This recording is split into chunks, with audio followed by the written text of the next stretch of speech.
The living room is where you make life's most beautiful memories. But your sofa shouldn't be the one remembering them. The new life-resistant, high-performance furniture collection from Ashley is designed to withstand all the spills, slip-ups, and muddy paws that come with the best parts of life. Ashley high-performance sofas and recliners are soft, on-trend, and easy to clean. Shop the high-performance furniture in-store or online at ashley.com. Ashley, for the love of home. Meet the next generation of podcast stars with SiriusXM's Listen Next program, presented by State Farm. As part of their mission to help voices be heard, State Farm teamed up with SiriusXM to uplift diverse and emerging creators. Tune in to Stars and Stars with Issa, as host Issa Nakazawa dives into birth charts of her celeb guests. This is just the start of a new wave of podcasting. Visit statefarm.com to find out how we can help prepare for your future. Like a good neighbor, State Farm is there. Today is the day you will lose fat. Come see Dr. T at NJ Diet. Easiest diet I've ever done. It's changed my life. Come see Dr. T. Using blood work and DNA testing. 1-855-5NJ-DIET and NJDiet.com. Change your life in only 40 days with NJ Diet. OG. Make some noise!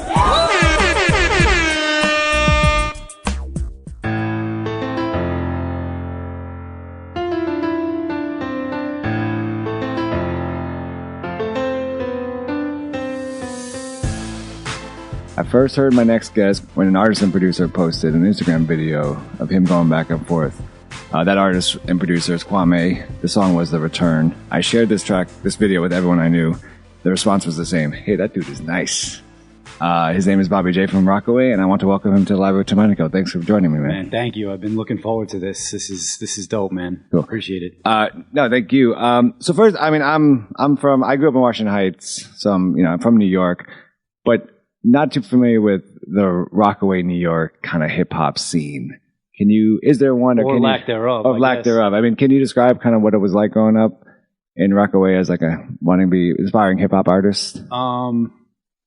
Well, it's kind of, I mean, I think when people think of hip hop music that's coming out of Rockaway, they're thinking of, back in the day, MC Search, most recently Stack Bundles, Chinks Drugs. But as far as where I grew up, I mean, Rockaway is essentially two completely different worlds, stacked right on top of each other. You have one section that's pretty much all white, predominantly Irish. You know what I mean? Like we have our own St. Patrick's Day parade, which is actually coming up tomorrow. You know what I mean? So it's like completely homogenous. Far Rock, as you know it, I mean, it's predominantly black, predominantly Latino. There wasn't a lot of crossover. So my hip hop experience growing up was very private. Like, people that I knew around me listened to rap music, but there wasn't a lot of people like me that were completely obsessed with it or wanted to make it a career, whether they were rapping, producing, DJing, whatever. So a lot of my time was spent, in my basement or in my bedroom, like on the internet, just diving in as deep as possible, trying to discover as much music as possible and like writing rhymes. You know what I mean? It was almost to the point where it was almost like having a second life, because it was something I was sort of afraid to share with people because people just wouldn't get it at that time. I think, around that time, people would think, if you're trying to rap, you're this Malibu's Most Wanted type caricature. You know what I mean? And it wasn't really until I got into high school that I started meeting, like-minded people, other kids that were rapping, other kids that were really trying to pursue music. So as far as like my hometown scene, and it's still a lot like this to this day, it was a very solitary existence. It's only in like the past year, maybe 2 years, that I've started to bond with other people from the neighborhood that are like trying to accomplish the same thing. But, Rockaway in general is like the redheaded stepchild of New York City. It's Queens, but it's not really Queens. It's this insulated, isolated area, and it's very hard to articulate to people what it's like if you've never really been there. Right. So it's part of the reason, I talk about it so much, why I try and incorporate it in my videos, why it's part of my name, because it's really the backdrop to everything I do. I want to showcase and put a light on a part of New York City that you never really see, especially in hip hop. Do you so you're home, you're listening to music, or hip hop, what was the first thing that kind of drew you to it? Like, when did you know, like, hey, this is what I want to do? Well, I mean, I liked music in general. My house had a lot of music playing in it. My mom, she's from Brooklyn. She liked everything that was classic rock. So, Steely Dan, Doobie Brothers, the Eagles, Bruce Springsteen. She played all those guys. My dad liked all that stuff too, but he was from Detroit, and he brought a little bit of, the soul, funk, James Brown, and then also, a little bit, obviously Motown, and then a little more eclectic stuff like Talking Heads, Devo, things that my mom wasn't listening to. And then my brother, who is 5 years older than me, he was constantly watching MTV. So I have very vivid memories of growing up, MTV always being on 24/7, seeing all the grunge movement happen, seeing Yo MTV Raps, and just kind of like absorbing all that, So my first introduction to rap music was what was accessible. So, I remember, Naughty by Nature very vividly. I remember, early Bad Boy. I remember Dr. Dre and Snoop, the big hip hop records of the time. And then as my brother got into high school, hip hop in the mid 90s to late 90s just exploded on a mainstream level. So that's when he started bringing home stuff like, Reasonable Doubt and Illmatic. And I think Ready to Die was probably, ground zero for me. I think that was the first hip hop album that I just completely fell in love with and just played over and over and over again.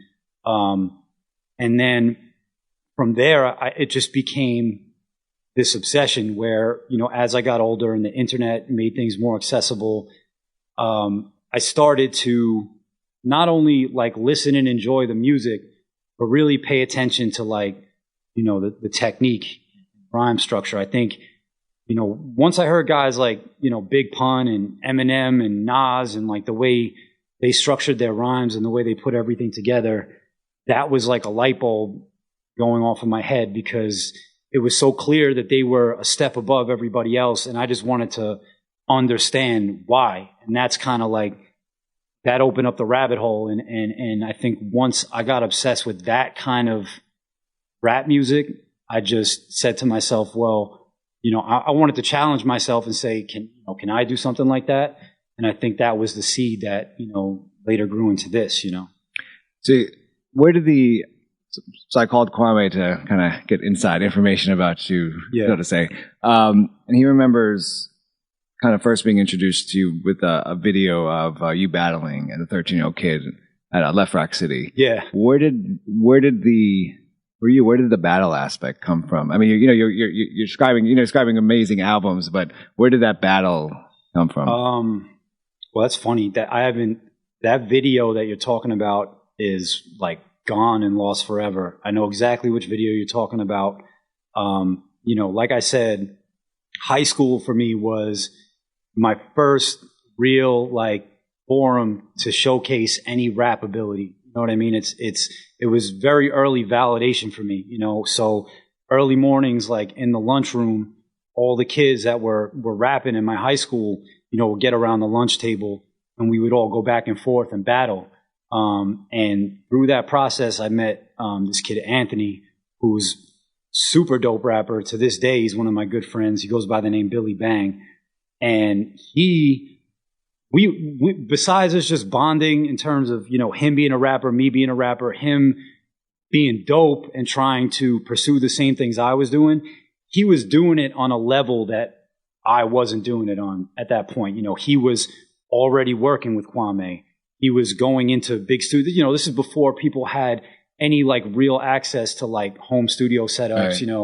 Right. Pro Tools didn't come into my home until years later. So, it was still that time where I had to know somebody that had professional recording equipment if I really wanted to make music. The bummy, Radio Shack mics that I was buying and plugging into my tape player, weren't cutting it. So when me and him got real cool, he used to bring me to the studio to meet with Kwame. That's how Kwame came into the picture. And he used to also bring me to his neighborhood, which was Left Rack City in Queens. And, he would bring me around as his friend, like, yo, this is my boy. He's dope. I would battle people. You know what I mean? And I must have been 13 or 14 years old at the time. So it was really my first experience. Like, it's one thing to write rhymes in your bedroom and think you're dope by yourself. But if you're not testing your ability against other people, then what are you doing? So those early battles and being able to rap in front of people, it was real important because it gave me validation and it was positive reinforcement. I would be real like shy and embarrassed to rap at some points. And, the fact that I was going in front of, judgmental audiences that were unbiased and I was getting positive reactions. Mm-hmm. Like, had that not happened, I probably wouldn't have stayed rapping. You know what I'm saying? So that was a very formative part of like my early rap career. So. You talked about meeting Kwame, and it's interesting. Obviously, a lot of our perception of of music or the culture of music is what we see on TV. When we're in it, we can understand there's something usually a lot different than what you see on TV. What was your kind of understanding or perception of not just rap music, but hip hop culture prior to meeting Kwame? And then did that change at all as you've gotten this professional relationship? It's kind of funny because I texted him last night about something that I think relates to this. I think, I was real young when we first met, and, I lived in a very insulated place, and, a lot of my hip hop experience was secondhand or stuff that, I learned from listening to albums or what was on television. And I thought, just the fact that I listened to rap music and wanted to rap, that made me hip hop.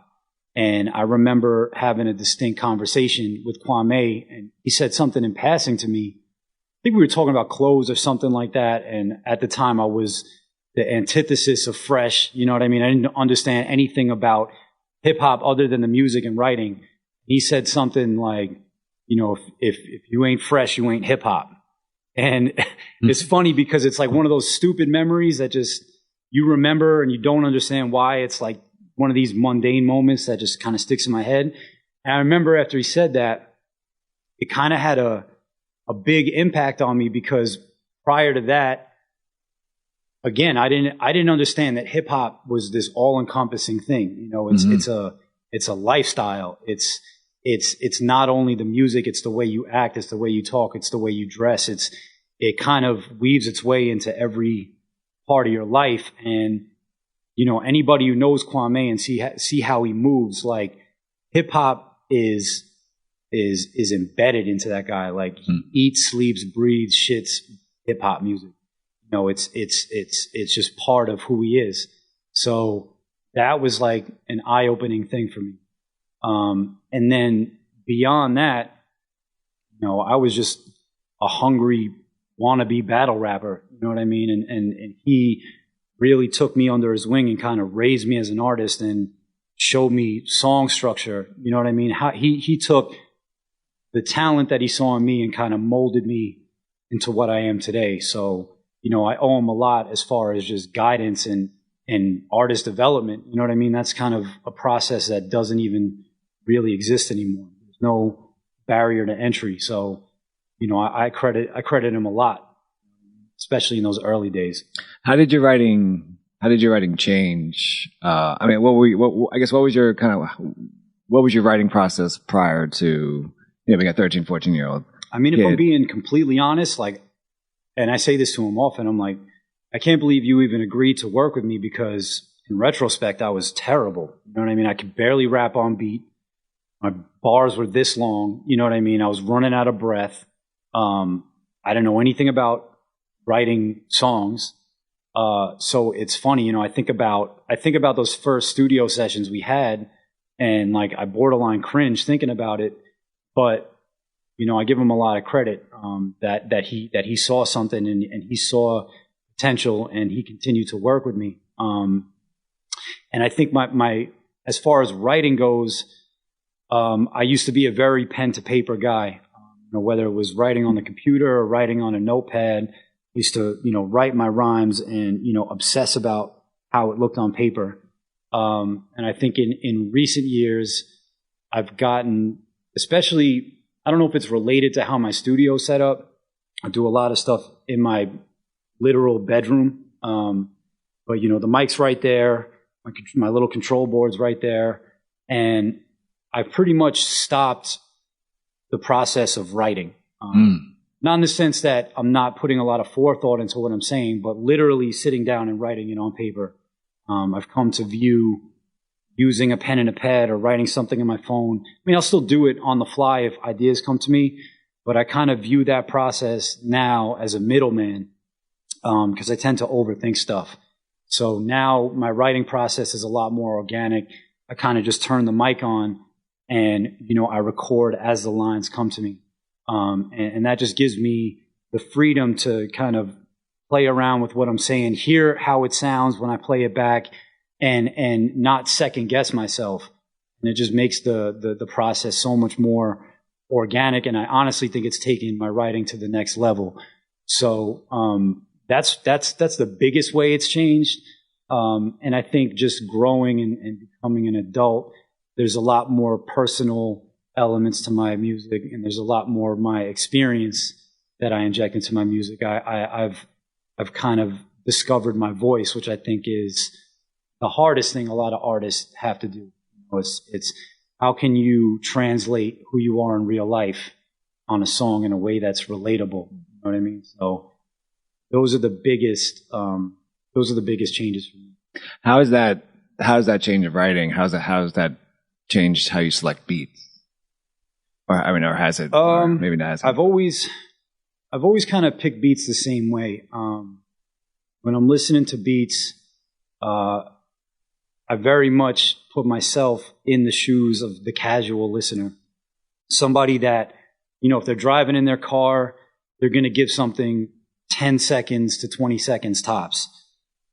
Excuse me. So if something doesn't jump out at me almost immediately or give me some kind of feeling or like evoke some kind of reaction, 9 times out of 10, I'm not going to choose it.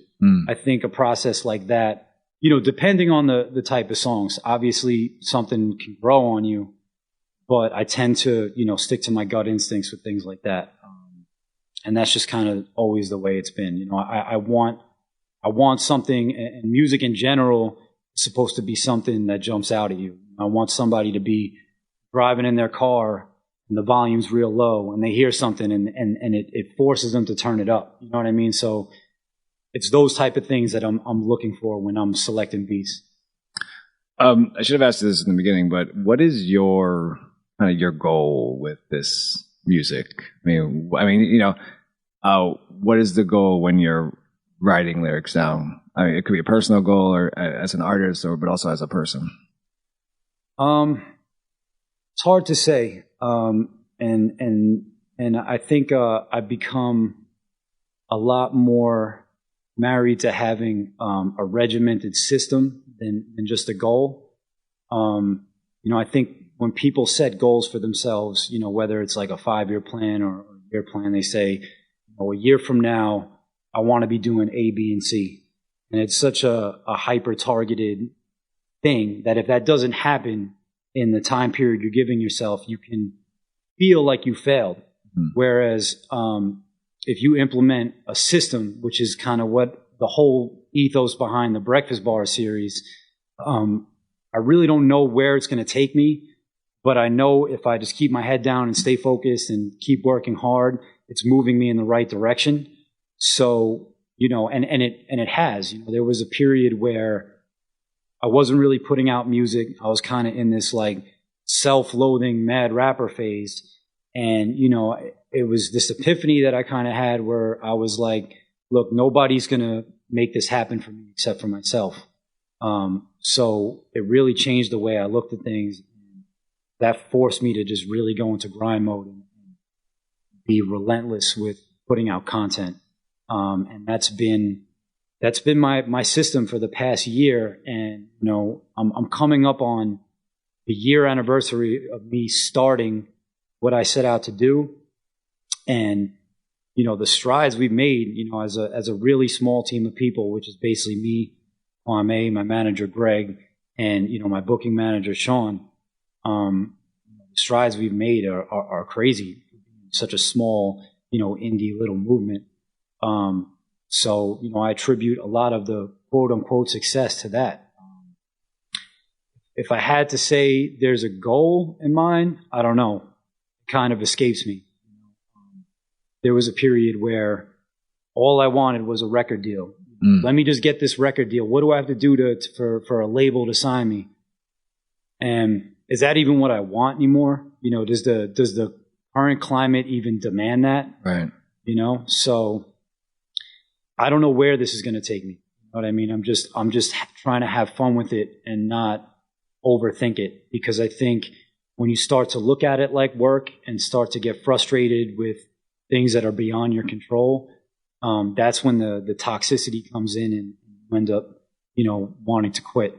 And I don't ever really want to be in that place again. You know, if this ever gets to a point where it's not fun for me, then, you know, I'm done. That's what it's supposed to be, man. It's supposed to be about the music. So my goal is to make good music and have people listen to it and enjoy it.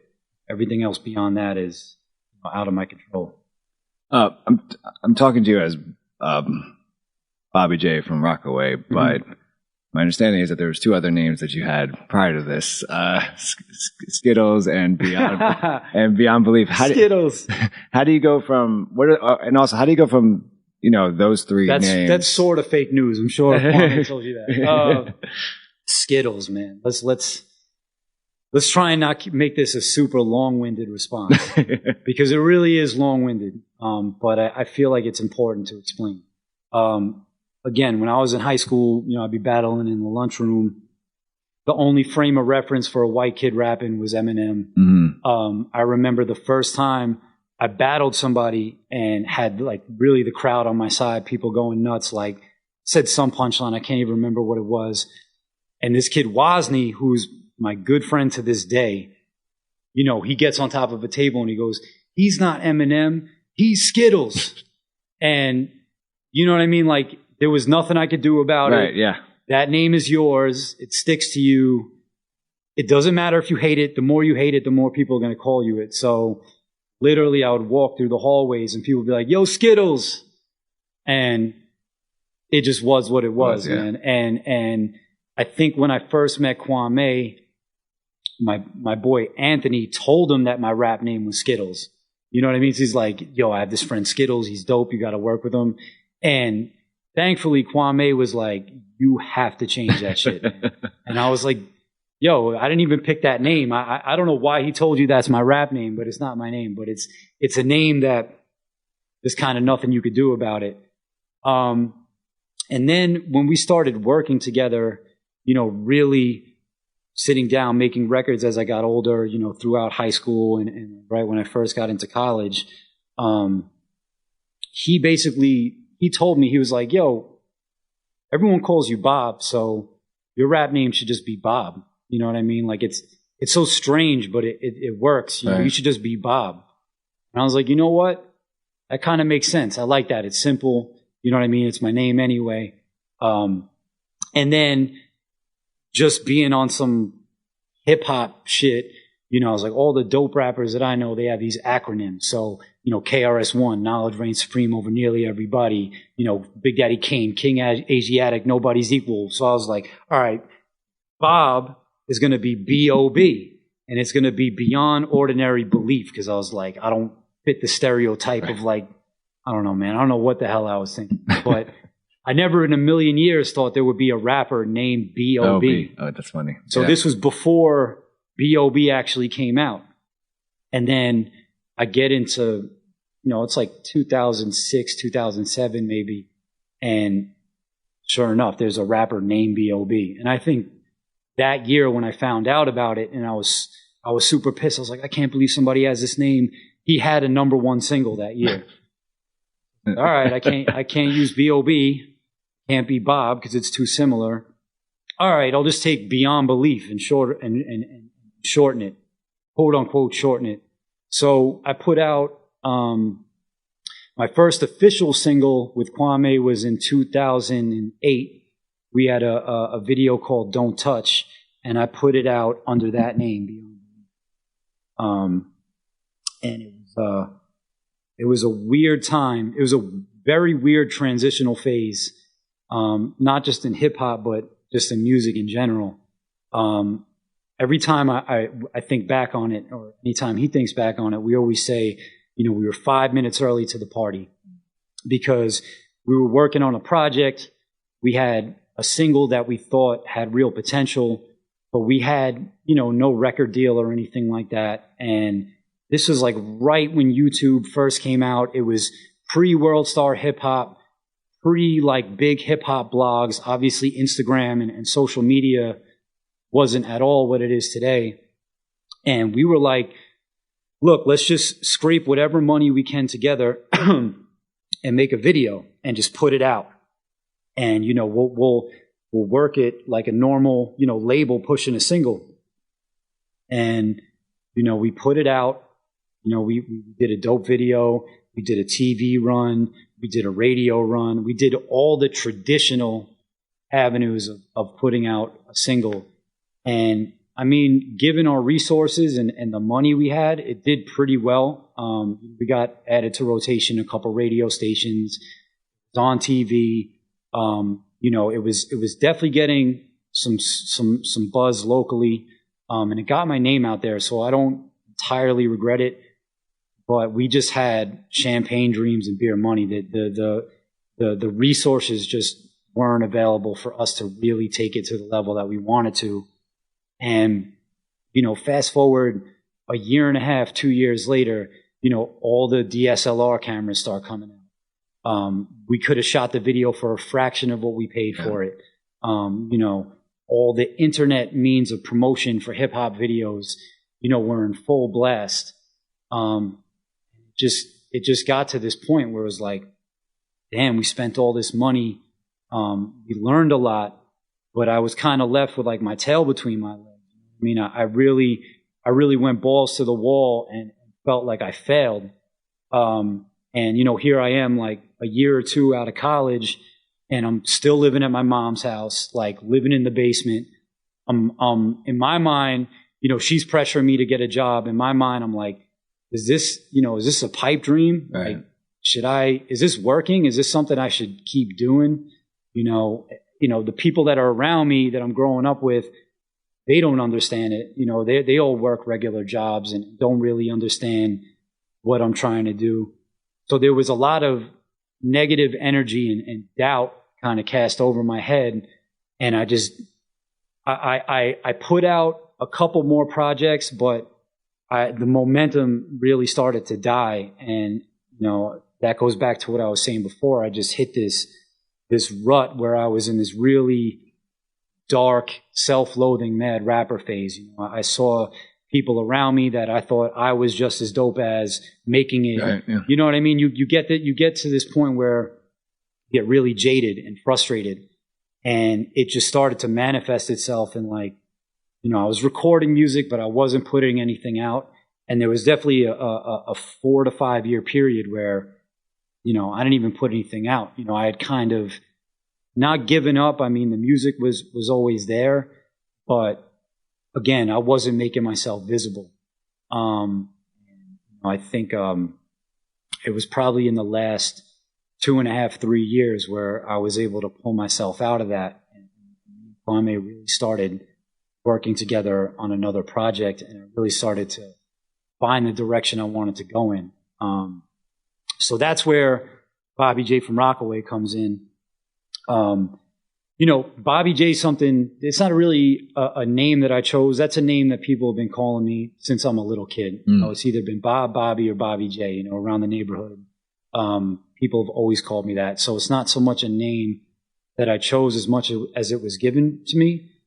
And there's several levels to the name. It sounds funny, but Some are serious, some are kind of tongue in cheek. Obviously, Bobby J from Rockaway.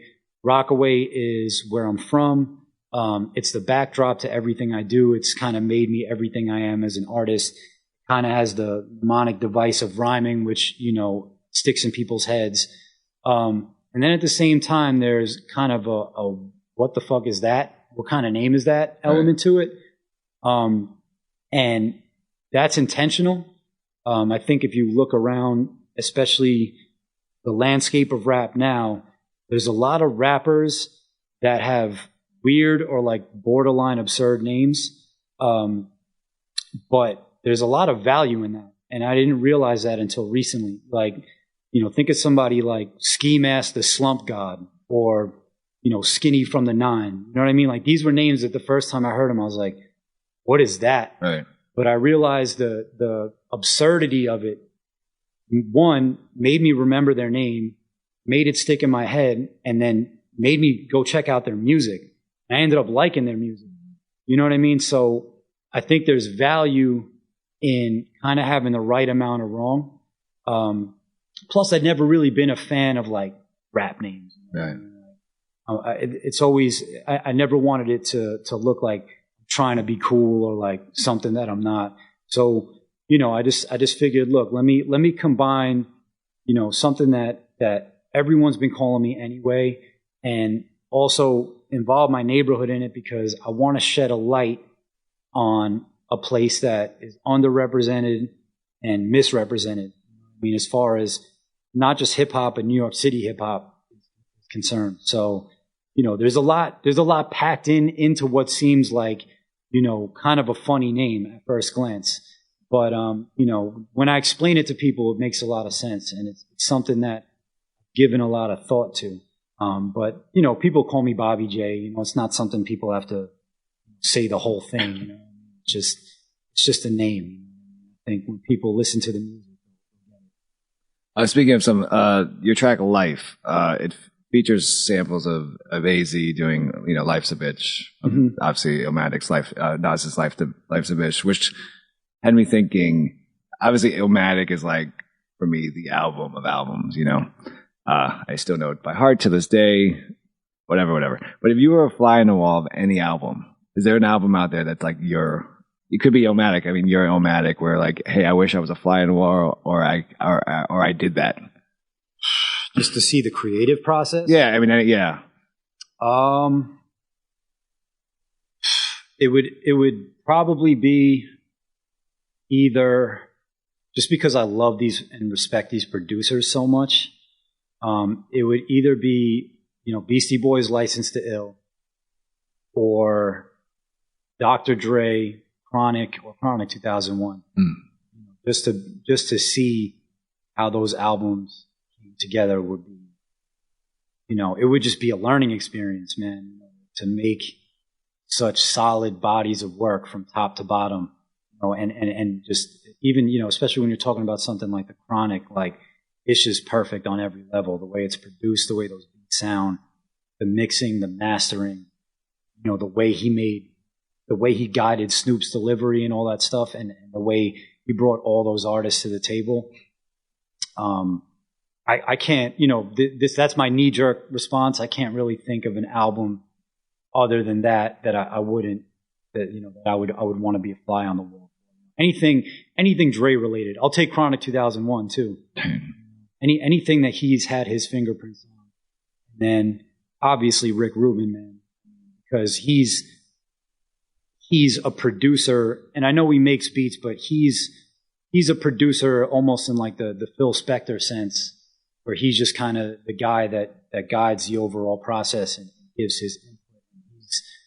He's worked with such a diverse selection of artists and given a lot of those artists their best albums. So if I have to say one album from him, I would say License to Ill, but, you know, any project that he's worked on too.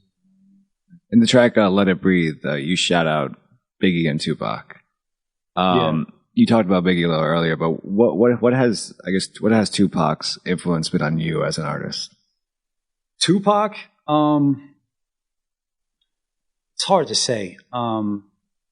I think definitely growing up, I had New York bias where, Biggie was the A guy.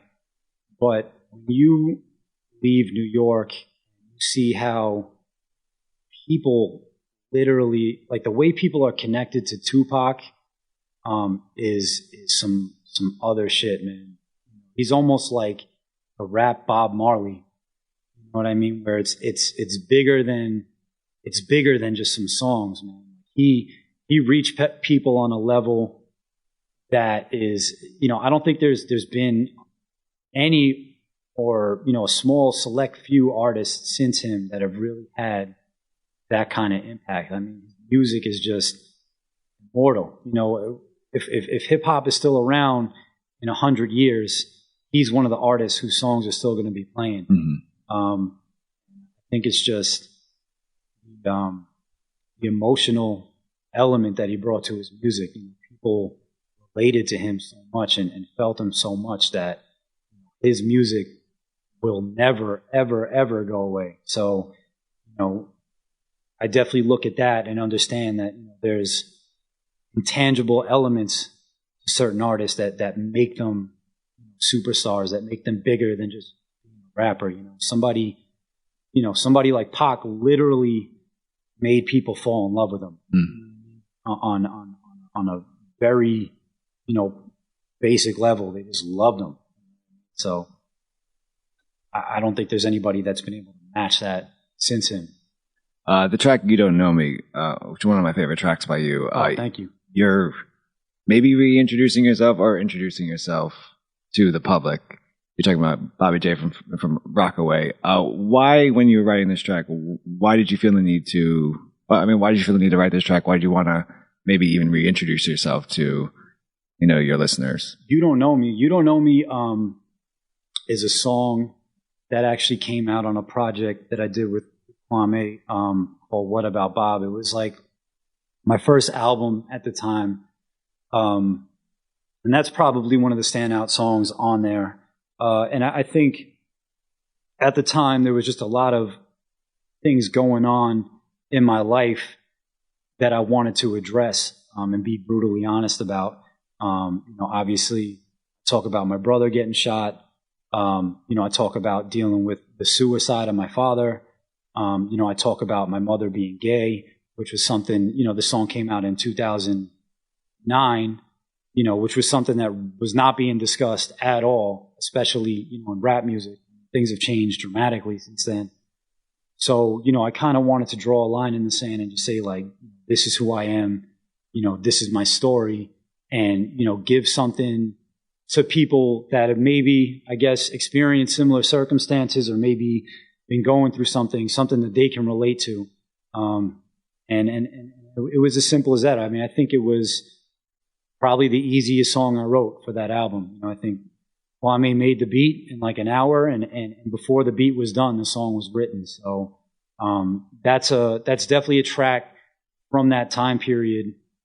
As someone who's overly critical of himself, that's something that I still look back on and say, that was a good record. That's something that still holds up today.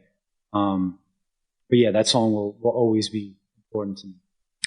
You do something called breakfast bars. Yeah. If you could just talk a little bit about that and kind of, are these just freestyles you're doing? Are these written tracks?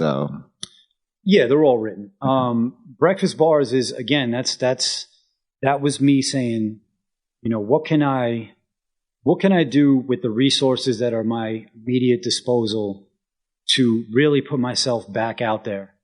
And social media is an incredible tool if you use it properly. It's a free tool. You know what I mean? So for me, I had access to a little camera, some editing equipment.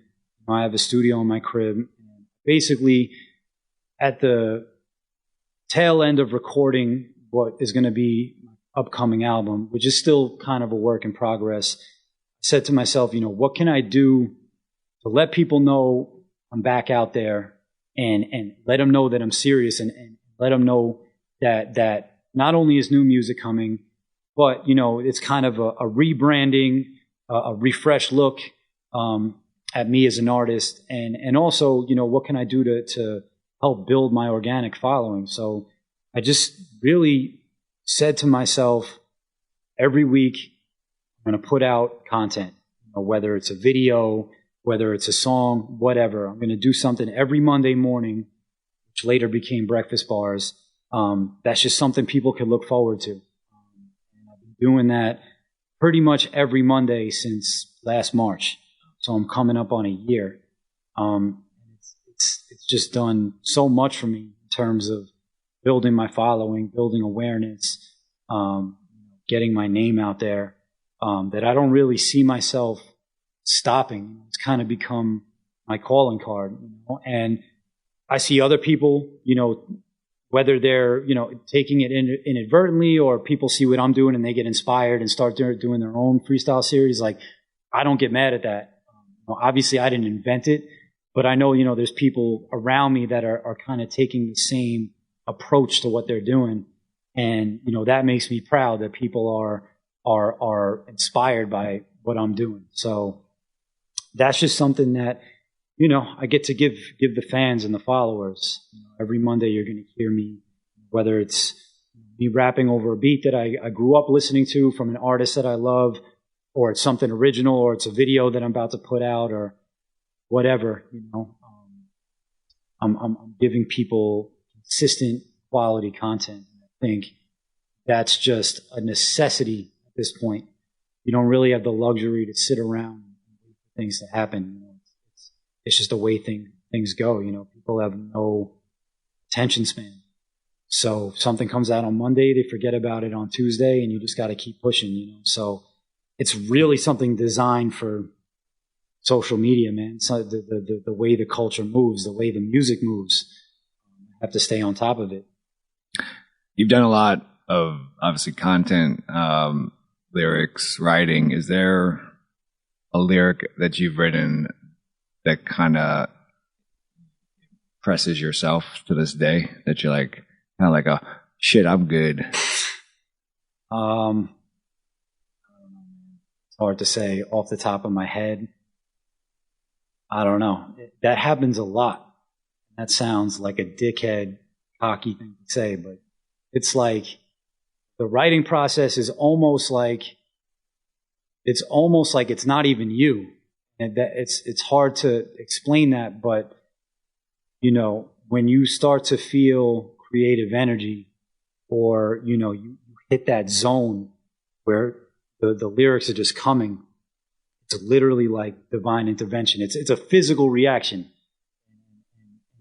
I tell people, it's like you literally feel the endorphins going through your body. You start to like really get in the zone, and the song or the rhyme is coming together the way you want it to.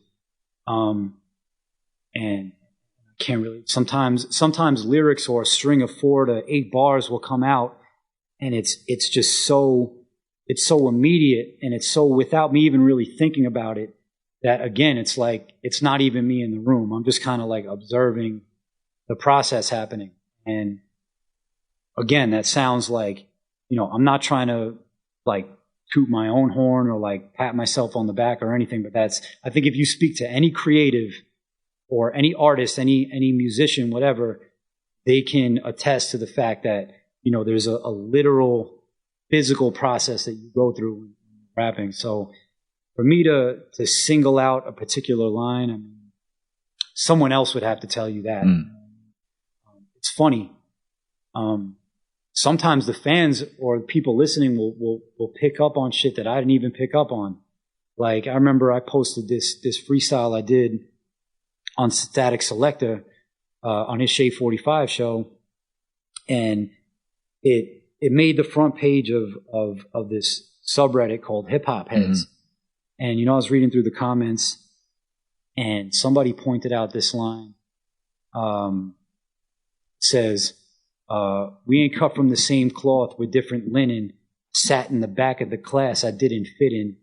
And the first line was meant to be a play on words, but I didn't realize that I sat in the back of the class, satin, also tied into the first part. So people were like, yo, that's crazy that he tied that together. And I just let it happen. Right. I was like, Yeah, man, it was a stroke of genius when I wrote that line. But it's like, it's not even something I even thought about. Interesting. So it's funny to see, a third party or some other perspective come in and see what their spin is on lyrics. Never ceases to amaze me what people come up with. Sometimes you think you're saying one thing and then people will get it and it'll be blatantly obvious, and people misinterpret it or interpret it their own way. So it's crazy. That's of course, how do people continue to follow what you're doing? It's pretty much Bobby J from Rockaway on everything. Instagram at Bobby J from Rockaway. Twitter is at Bobby J Rockaway. My official website is bobbyjfromrockaway.com. YouTube.com/BobbyJ. SoundCloud, AudioMac, Bobby J from Rockaway. And you can find me on all streaming. So, however you listen to music, I'm on there. If you like what you hear, follow me on social media. I try to interact with everybody that takes the time to listen or comment. I appreciate everybody who seeks me out. He's Bobby J from Rockaway. Thank you so much, man, for being on the library with Tim Ryan. Oh, man, thank you. It was a pleasure.